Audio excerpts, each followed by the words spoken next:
everyone. So glad to have you all with us. My name is Katie Cannon. I'm the Curator of Education at the DAR Museum. We're a decorative arts museum located in Washington, D.C., and this is part of our regular lecture series. Once a month, we offer a free lecture on a topic related to our collection. Sometimes we have a guest speaker, and sometimes, like today, we feature one of our own curators. The DAR Museum offers many free online resources on our website and YouTube channels, and we're also active on social media spaces like Facebook and Instagram. So I hope you'll come join us. So I'd like to introduce today's speaker. Carrie Blough has been the Registrar and Assistant Curator at the DAR Museum for more than 6 years. Previously, she was the curator at several historical societies in Maryland and Pennsylvania. Carrie is the curator of cooking equipment, textile processing equipment, firearms, and militaria and tools. And she lives in Maryland. So welcome, Carrie. Oh, gotta get your microphone back on. There you go. Hello, thank you. And thank you, Katie, for the introduction and for facilitating all this.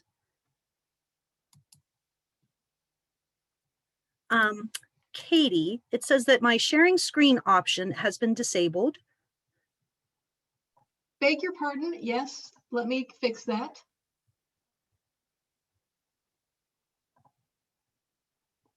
Oh, okay, you should be good now. All right.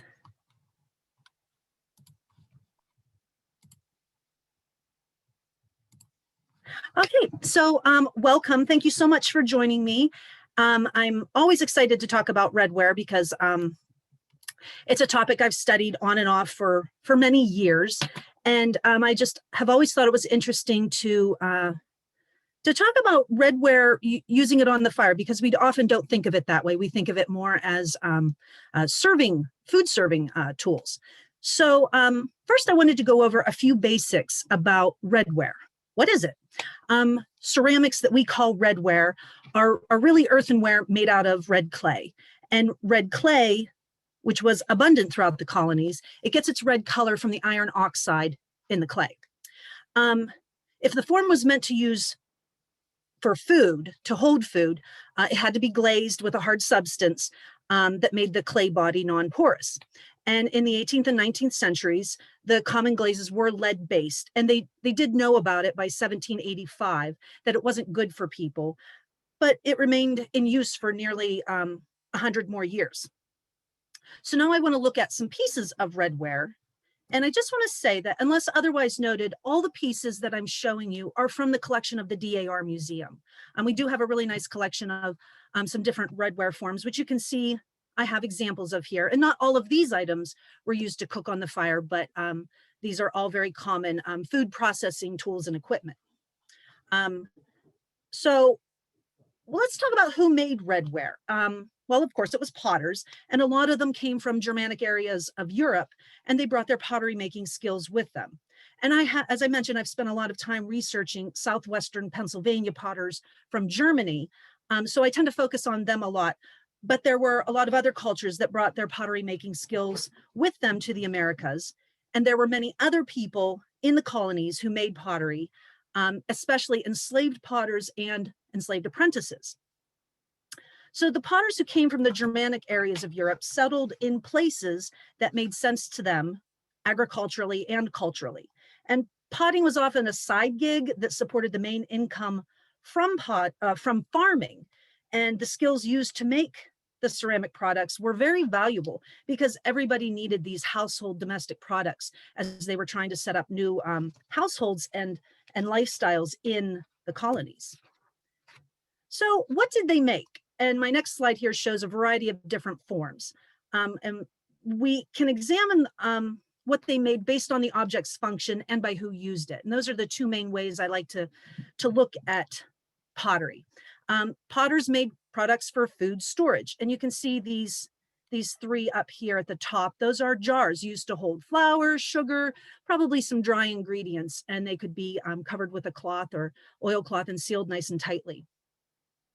And the food storage products were important because this was before the days of refrigeration, and food had to be preserved to last throughout the seasons. So these forms like this, I would think this one up here is an apple butter jar. So we made a lot of apple butter in places like Pennsylvania, and that could be stored and kept for a while. Flour jars, potted meats. Meats could be potted and preserved for a little while. And then potters also made products for food service. Like we see a bowl up here and a plate down here. Mugs, sugar bowls, and platters, things like that, they also made. And but the items I'm talking about today are for food processing and preparation. And these items could go directly over the fire or indirectly over the fire. And these include things like cake molds, which we see right here in the bottom middle. And then we have some bean pots that I'll talk about today, or cook pots. We'll talk about naming things a little bit today too. And then this lower one, which I said was a plate. And the final category that they made a lot of stuff for is household furnishings like candlesticks, whimsical items like banks and figures, but I'm not going to talk about those today. So as I said, we talk about the object's function and who used it. Well, potters also made products for different groups of people, for things like farming use, milk basins or butter churns. And then they also made stuff for in taverns, pitchers and mugs. And then they also made stuff for in stores, like storage jars. But the bulk was made for use in the home for domestic life. And that's mostly what we'll talk about today. So there are two different ways we kind of talk about pottery. And it could be hollowware or flatware. And I think that kind of speaks for itself. You can see a jar that is hollow and can hold something in it, or something that's flat. And then we also talk about pottery that's either wheel thrown or molded. So the jar over here was thrown on a wheel and the jar over here was molded. And there were two different ways to mold pieces. And then we also talk about whether or not it's decorated or undecorated. And I think you can see which one is undecorated. But the jar over here, you can see that it does have a glaze inside. So that means it was made non-porous so that you could store foodstuffs in it without worrying about them getting rancid or spoiling. So we like to talk about the products in a way to classify them so that we always know what we're talking about. So this leads to an issue with Redware forms. How do we know what these things were called? What do we call them and why? And museum collection specialists like myself, we often debate the names of things. And that's because we want to use the correct or preferred name so that we make sure we're always talking about the same thing. And we want to call it by its universal name. However, that sometimes differs from what it was called when it was in use in the 18th and 19th centuries. There were common terms, there were colloquial terms, and even cultural terms for different items. So we often look to primary sources to help us name things, and inventories really do help a lot in naming some of these forms that we're not as familiar with because we don't use them today. In the Chesapeake area in the mid 18th century, we see that inventory takers tended to categorize and list redware and earthenware objects based on the size and shape of the ware. But this doesn't really help give the objects of similar form exact names. So many items had very specific uses, but were similar in form to something else. And inventory takers had their own biases and cultural understandings of different forms. For instance, it appears that they called in the Chesapeake area, that they called any kind of pot with two handles a posset pot. And this ends up encompassing a lot more pieces than were actually used to make possets. And pot alone is a very tricky term. It is used abundantly in the past and in the present, and for forms that vary considerably. So that makes it a little difficult when they call something a pot and it looks nothing like the other thing that they call a pot. And so when excavating sites, archaeologists devised their own system for naming objects based on inventories, other research, and it helps them consistently name what they find. And so I found their forms to be quite useful. Of course, I know we all know what pot porringers are. If not, they are very, very common forms, and we'll see some here in a little bit. pudding pans and pipkins. This is the only chance I get to show you some pipkins because I don't have any examples to show you. I wasn't able to find any, but they were very common forms. So you'll see a little pipkin here. It's like a cooking pot that could go over the fire also. So when we name objects, it's also important to be very consistent in what we call them, because then we know that we're always talking about the same thing. So these kind of charts can be very helpful, and I've found them useful throughout the years. So the next thing I wanted to talk about is who used redware items, who used these things that we're talking about today to cook. Redware was the cheap and affordable stuff of the 18th and 19th centuries. By the 1720s, redware was more available in the colonies as more and more skilled craftsmen arrived and got to work making the pottery. In general, the utilitarian redware cooking utensils were used by less affluent people, although it was used in the kitchens of larger, wealthier households. Redware in poorer homes was used to cook the food and serve it. So here we have a pie plate with scorch marks. And so this is how we kind of know sometimes when stuff was used over the fire. It has scorch marks on the bottom. It makes a lot of sense. These are both pie plates in our collection. And you can see that the one on top here was very heavily used. It got a lot of use in its day. And these pie plates, these dishes we call pie plates that they might have just called dishes, were used to cook the food, which was often a meat-based dish in these. And then they were also used to serve the dish at the table. And so that makes it a little bit more different than how a wealthier household might use it to just maybe prepare the dish and then it was served in another fancier serving dish. So, okay, we talked about redware and we know we can use that, but were there other objects to cook over the fire? Yes, of course. And I think we probably all think of these items, these types of items, first when we think about cooking over a fire. So cast iron, of course, these three items, the pot, the kettle, and the saucepan down here, were just very, very common and used also over the fire. Copper and brass and tin, these were also great items to use over the fire. They were more durable. Of course, metals are more durable and less likely to break or suffer cracks and damage from a fire. However, they were more expensive. And for some households who were just starting out, making their way across into the backcountry, they might not have been able to afford these or even find a way to obtain them because traders didn't come their way very often.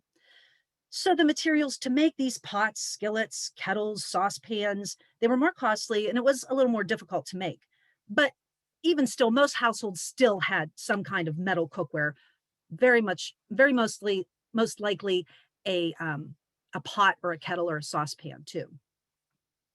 So why redware? Why was redware so common? And from my research and from what I've found, it was less expensive. When you look at ledgers and you compare them to the metal stuff in the ledgers from stores, redware is less expensive. And potters often situated themselves near the source of clay and firewood so that production was not limited by supplies. And the clay and the firewood for firing the finished products were more abundant also than the metals needed for making the other materials. And redware actually does have a few more properties that make it a pretty good material to cook with. It conducts heat evenly, which is very important in cooking. I think anybody who cooks knows. And so the food cooked evenly. And then it held the heat very well too.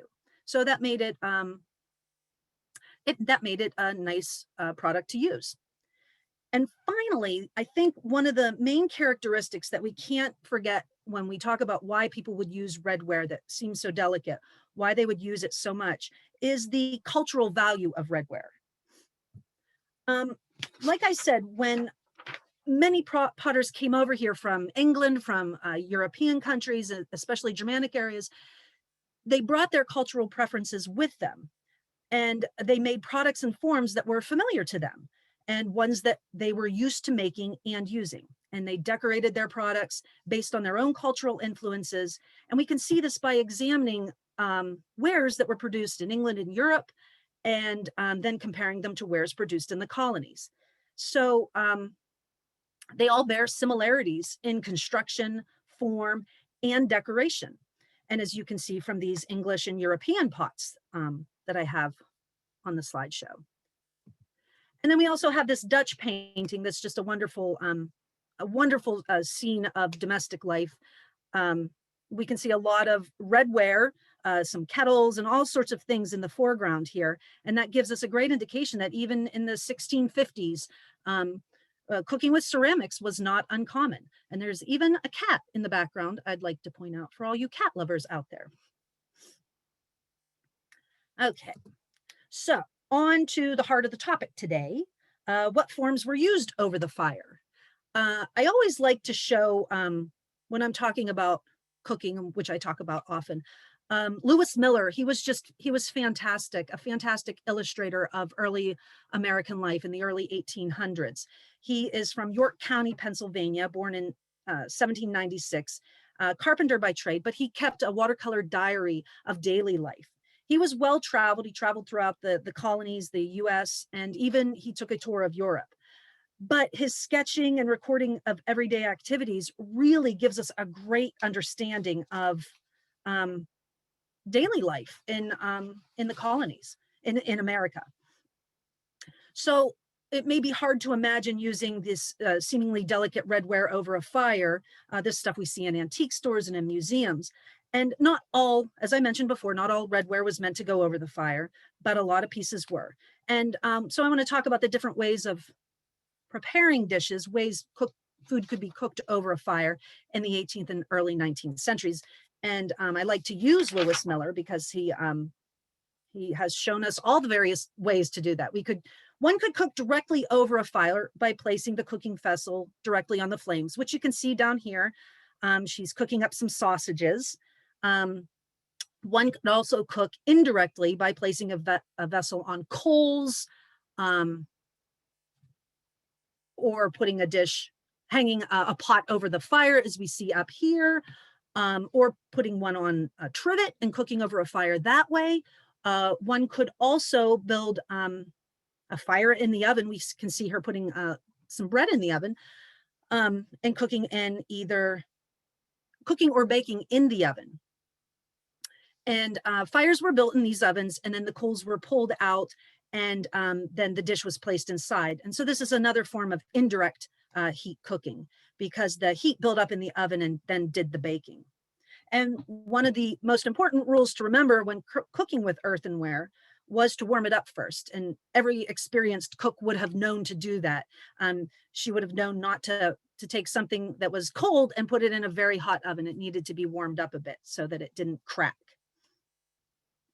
So now let's talk about some of the forms that we can use to cook directly over the fire. Molds. Molds were so common.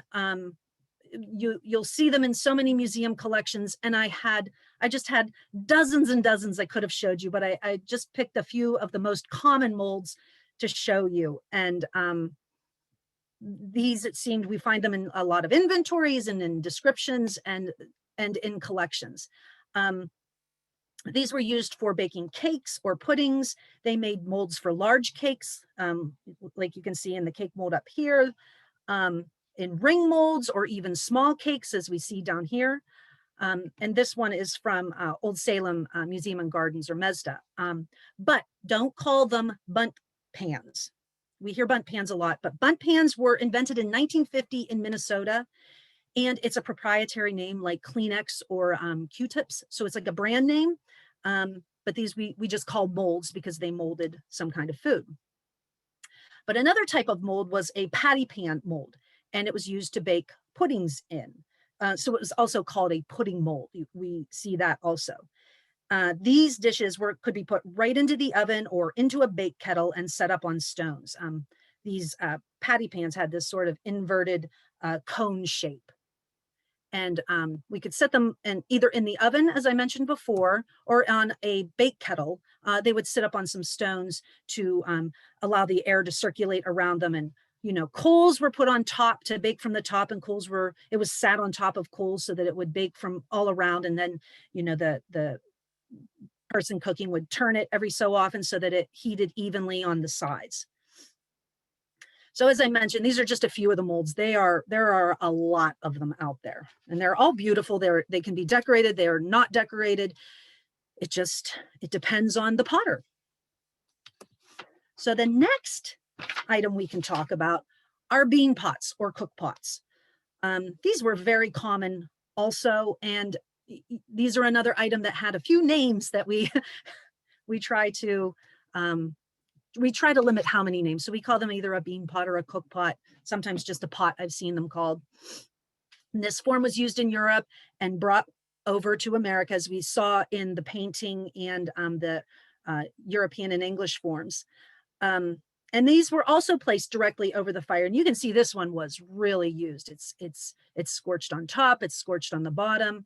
And they could also be placed in a bake oven, directly in a bake oven. They could be put on a trivet, as we see down here in the lower corner. And I've picked out a heart trivet, one of our heart trivets, because, you know, Valentine's Day is coming up. And so these were another way of cooking. And boy, we see a lot of these also. Here is a lidded one from a private collection. You can see this one has a lot of charring up on top, on the handle, and on the bottom also. And so they were pretty common, and they were used for a variety of dishes, not just beans. They were could be cooked. The food would be packed into it, and they could be cooked for a long time in these things. And so here's another collection, another sampling from other museums of bean pots and or pots, cook pots. And you can see this has a decoration on it, and this one has one handle, two handles, lug handles, but they vary in shape, but they had a similar function. Okay, so this particular form is very interesting, and it's very rare, this skillet saucepan pot form. These are, as I mentioned, rare, and these two were found in North Carolina at the Gottfried Aust pottery site in Bethabara. And they were used directly over a fire. And these, I've not seen them anywhere else. They very well might be, but they're very interesting. And I've never cooked with one of these. I would, you know, love to try with a reproduction. And they would have had, you see these holes here, they would have had a handle. And this is the only drawing I can find of them in use. It's from a book called The Backcountry Housewife, but it gives you an idea of how a wooden handle could be inserted in there. And these were just put over a fire. So Mesda calls these their pots, and but you can see it has somewhat of a skillet-like look, although they are a little bit deeper, you can see, but they are very interesting and very rare. And the final group we'll talk about are bowls and mugs, as we can see at the top, as we can see here. These were very utilitarian forms, and we might not necessarily always think of these items as something that would be used over the fire, but the extant pieces tell us otherwise. These have mild charring on the bottom, but enough that we know something was heated up in these. You know, when you're cooking and you need your butter to be melted, or you need your butter to be softened, or you need warm milk or something. Think of those dishes that you use for that. You might have a mug you use, or a little bowl that can go in the microwave. Well, I think that cooks have always had something like that they know they can put right over the fire. And bowls and mugs were common for that. Or if you had, you know, tea or something in your mug, maybe you just wanted to reheat it and put that over the fire. And we know how important a basic bowl is in a kitchen. But the next group are porringers and cups. And porringers, I mentioned them at the very beginning. Porringers are really the workhorse of the kitchen. You know, you think about what you use to mix things up in, to gather ingredients. And I have a Pyrex quart measuring container that I use, and I mix things up. I'll whisk eggs in it. And I think a porringer served a similar purpose at the time. And porringers, we can see that this one from our collection, it was definitely used over the fire. Porringers were made out of every material. We have them made out of silver, pewter, cast iron. They were very ubiquitous in the 18th and 19th century kitchens. And these little cups too, you can see I didn't put the measurements for everything because it's kind of obvious the size of some things, but this little cup is it's just a tiny little thing, and it was clearly used over the fire for all kinds of things. So these forms that I've just shown you, they represent a lot of the redware that was used over the fire. They're very basic forms, and but there are others I didn't mention, like the pipkin that I talked about at the beginning. I just don't have a good image of that to show you, but they were fairly common in some areas. And again, the form was brought over with them, and they were very functional and could be used to cook all sorts of probably meat-based dishes in them. So looking at the extant pieces is a great way to understand what was used over a fire. And now that we've done that, let's move on to some of the artwork from the time period. And I always love John Lewis Krimmel. He just does great scenes of early American life. And this painting in particular has all sorts of wonderful tools around it. There is some pots in the front. There are some hanging up above. And if you look really closely, you'll see them just everywhere in this wonderful scene called The Blind Fiddler from 1812. And I have another one of his. And again, another cat I'd like to point out to people. There's redware. There's a redware jar up here. It looks like a teapot, and there's just all sorts of redware around. We can see some up here. So this is another way to see how things were used.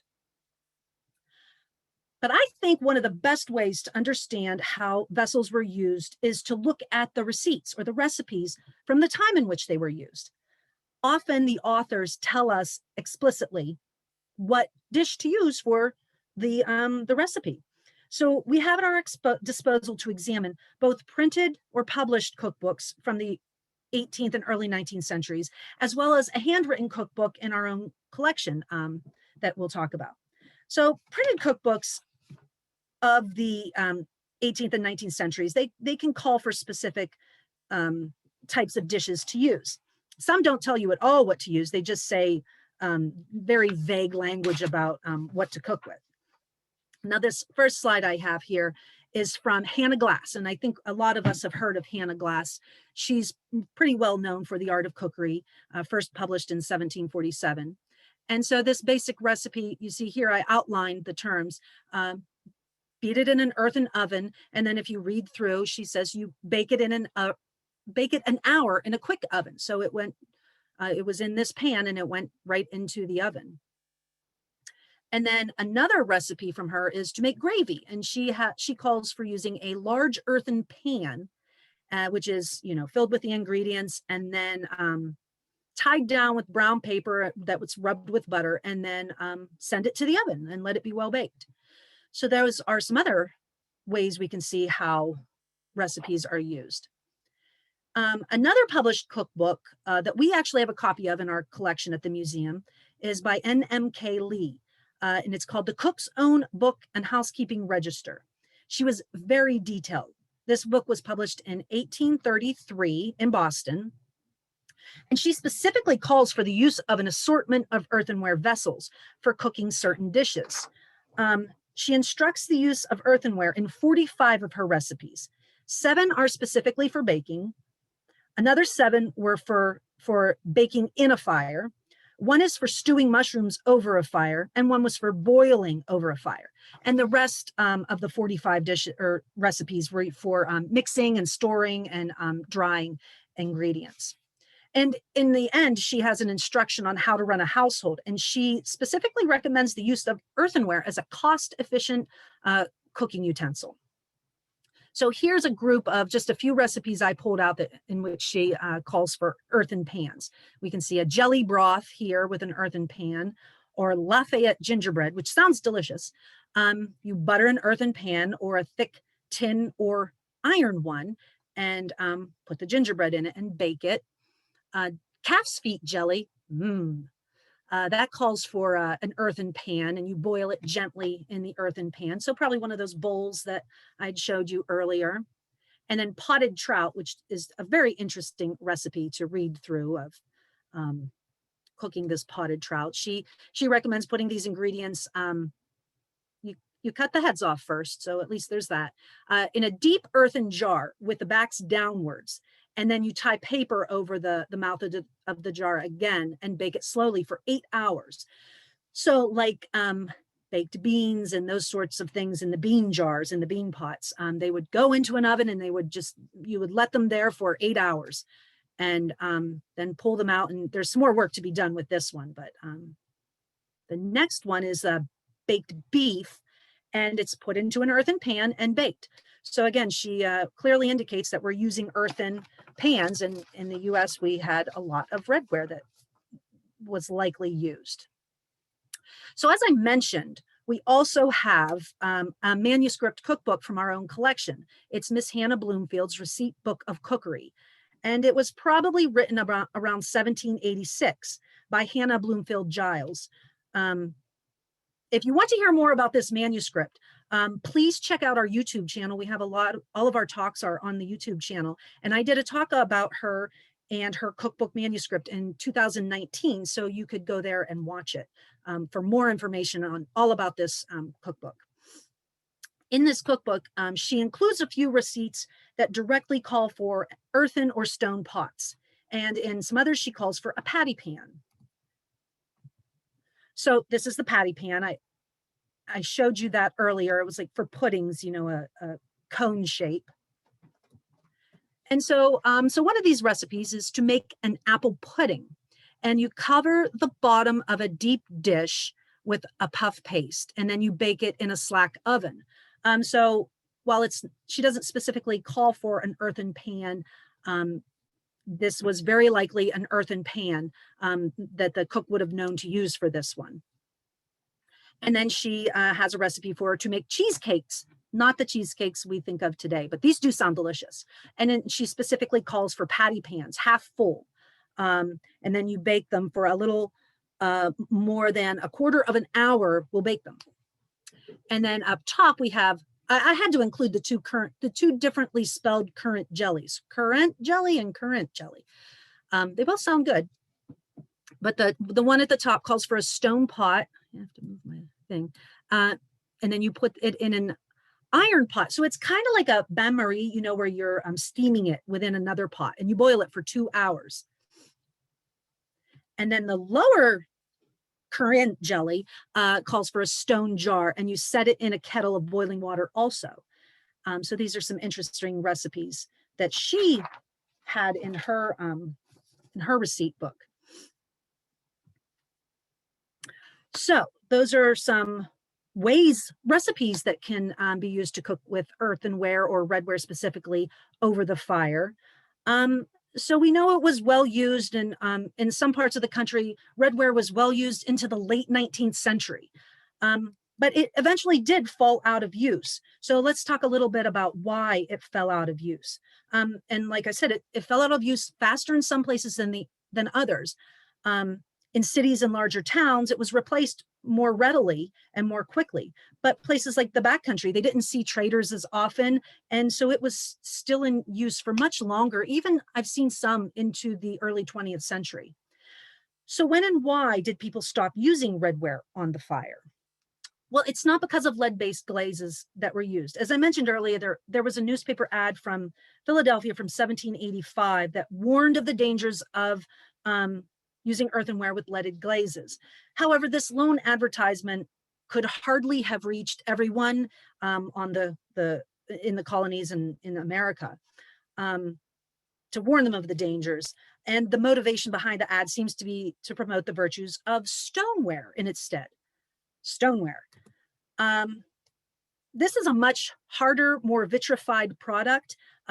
It can be made to be much less porous than redware can. And stoneware forms, they were more durable. The glazes were more impermeable than redware. And it could be made into as many forms as were needed.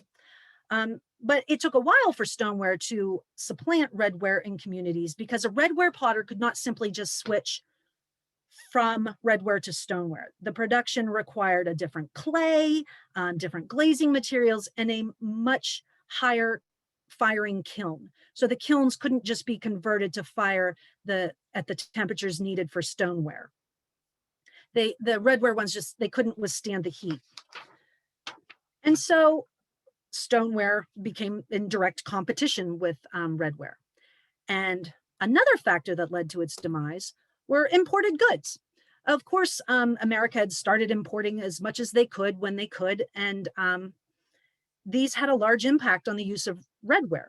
And as we know, as consumers ourselves, we tend to buy the most expensive things we can afford. It was true then, it's true now.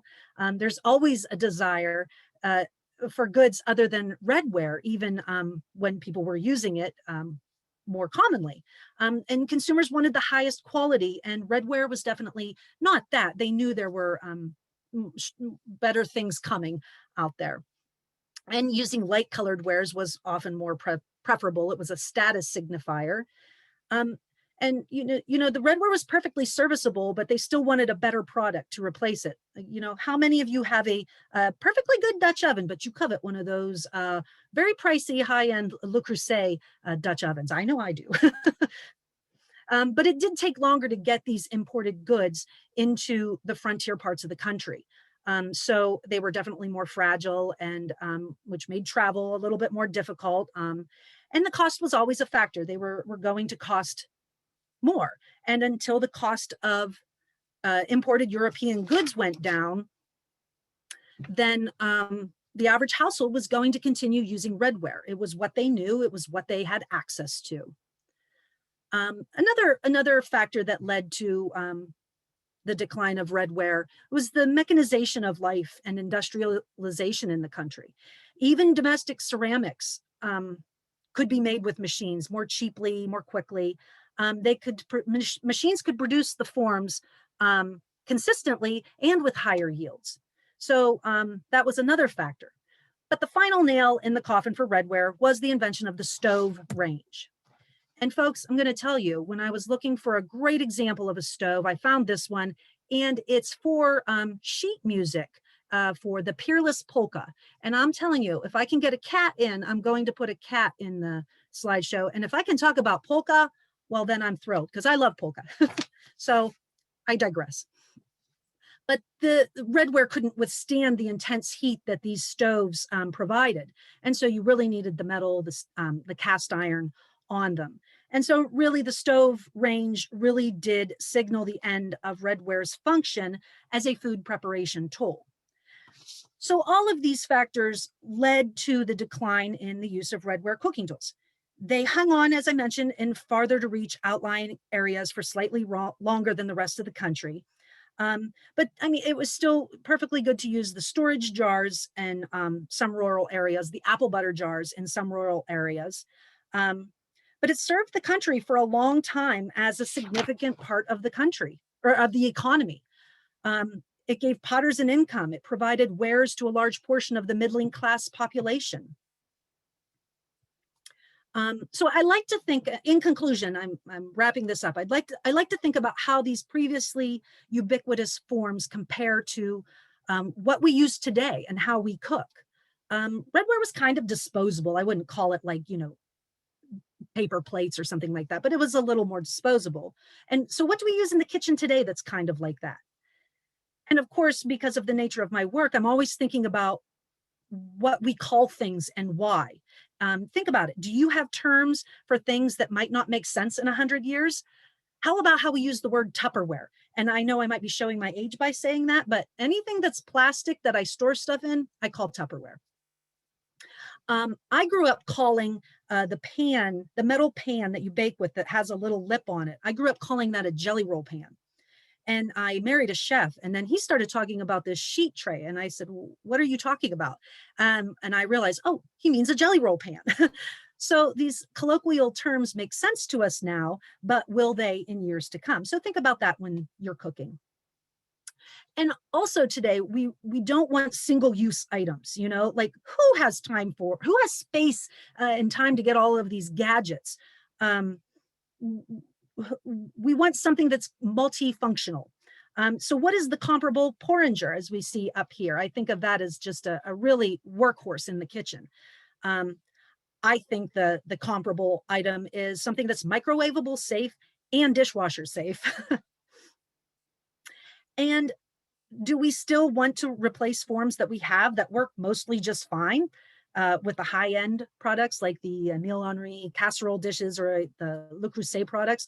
I know they work well, but they are really status symbols, and that doesn't mean I don't want them. So I encourage you to think about all of your products next time you're cooking. And I know most of us right now, that's been a lot more often than it has been in the past. So think about what you call them and why you call them these things, and what that might mean 100 years from now. So I think that's all I have for today. And I'm going to take some questions. So I'm going to come out of this and go back to the, oh wait, no, I'm going to look at the Q&A. Oh, someone has a question. Barbara Schultz. Hello, Barbara. Were there any problems from lead poisoning from using these glazed pots? Oh, yes, there definitely was. The group of potters, a family of potters I studied years ago, they wrote letters back and forth to each other, and they each had a lot of health issues that we can see now were directly from lead poisoning. Now, of course, they handled it a lot more because they were using the glazes, they were handling the glazes in their daily life when they were making pots. So it definitely did have an effect on them. Vision problems, neurological problems. They did have a lot of them, but I haven't seen a lot of evidence about how badly it affected the users, the everyday users who were cooking with it. Okay. And then where did the red clay come from? Asks Karen. Hi, Karen. Red clay was abundant everywhere. It was abundant in Europe. I mean, it really was available throughout the mid-Atlantic. So they really could find a lot of it, and they knew where there were stashes of it along river banks and that sort of thing. Could you talk more about the uses for bean pots? Do coals ever go on top, and what foods would be cooked in the bean pots? Sure, Anonymous. Bean pots were obviously used to cook beans in them. And, you know, in the United States, we really had a lot more beans than elsewhere. So beans mixed with maybe some maple syrup or some molasses and bacon, and like we think of today, would be packed in. So that's one of the uses. And let me see if I can go forward in my slideshow and show you this one again. Okay, you see this pot? Yes, coals were put on top because you can see it's charred on top. And actually that one from the beginning was too. So yes, they were put on top of it. Coals were put on top of it to cook also. So other dishes could be made in them, like potted meats, and it could be really packed in there. And a lot of dishes were cubed up meat products, maybe some vegetables thrown in and some flavoring and that sort of thing. I don't answer questions about monetary value. I would refer you to an appraiser, and you could talk to someone like that, or look at auction sites. And thank you, Alexis, for joining us. It was great to have you. Oh, Sharon is from Western Pennsylvania. And she knows all about the agriculture potter folks in her family too. So that's great. Thank you. Jane asks, the red clay, how is this different from the dirt that was used in clay, the clay used in stoneware? It was a different type. It had different properties to it, different minerals and bits in it that required it to be fired at a higher temperature and also made it stronger. Oh yes, Liz Deering, hi Liz, says, has your husband utilized any of the items that I presented today? Yes, he actually has. You know, I had to show him how to do a little of the 18th century cooking, but he has some good background in it. And yes, he has used them and has had a lot of fun cooking in them. And yes, I have cooked a lot of these different recipes. I know Katie has, in our education department, and some other people have, and we really do like trying out these recipes. They're a lot of fun. You know, you get a taste for what it was like. I try not to adapt as much as possible. I'll be honest, I haven't tried anything with calves' feet, and I probably won't. It just does not sound appealing to me. But yes, it's a lot of fun to cook in these products. Of course, reproductions, I need to say that. It's reproductions because one, I wouldn't use an antique, and two, it has lead, as we mentioned. On the last slide, Matthew asks, there were 2 pictures of a pot with a cone in the middle. Oh, that is let me try to get to that quickly. Sorry, hope it's not.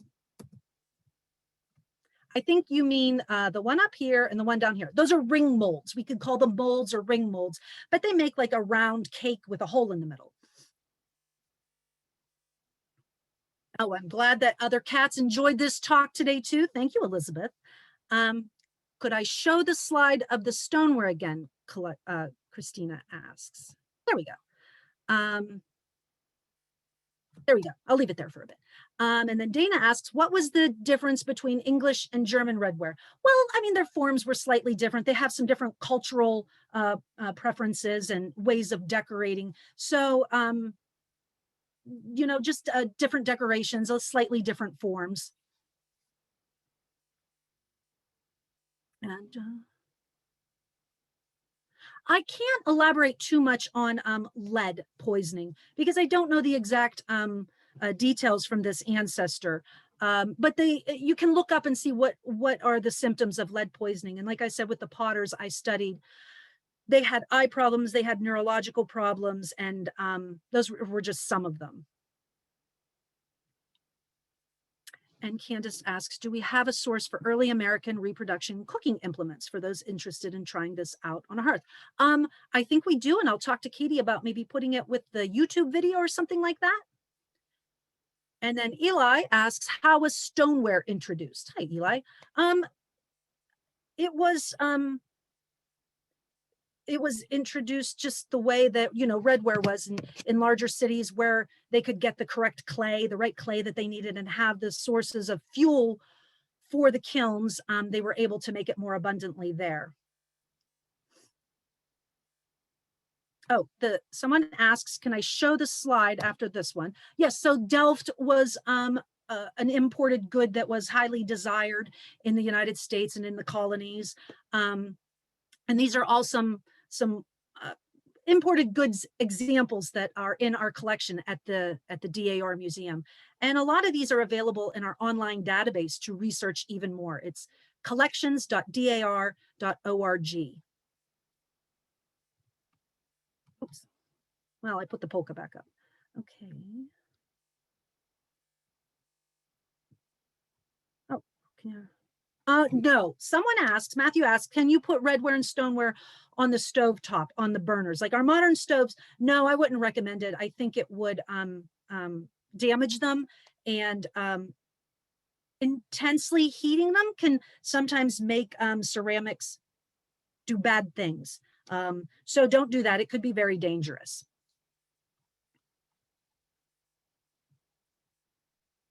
What was used before redware? Asks Eli. Wood, glass, metals. You know, ceramics have been used. Earthenware has been used for thousands of years. You know, ancient people used unglazed pots, and they would heat up water in them over the fire with stones and whatnot. So ceramics have been used for thousands of years. But to cook over the fire, it's really been a while, many, many years that they've been used. Someone asked, have I studied similarities, differences with Mexican redware? I have not, so I don't have any information to offer on that, although that sounds very interesting. Thank you for asking. And I think that looks like the last of our questions. So I'm going to close out and stop sharing. Thank you guys so much for joining me. Thank you for your great questions. I really enjoyed working on this and presenting it to you guys.